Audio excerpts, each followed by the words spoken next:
Hace 36 años, un grupo de familias creó la asociación Aspace Huesca para mejorar la calidad de vida de las personas con parálisis cerebral o trastornos afines.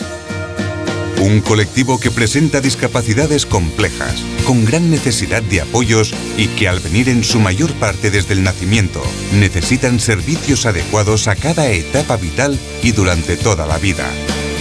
Aspace Huesca presta servicios tan fundamentales como atención temprana, atención ambulatoria, centro escolar de educación especial, centro de día para adultos y residencia, atendiendo a 145 personas gracias a sus 80 profesionales.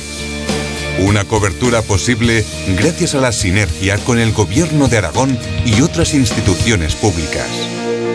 En 2008, inicia el camino de la mejora continua a través de la metodología EFQM, como un eficaz medio para conseguir alcanzar las metas de la organización.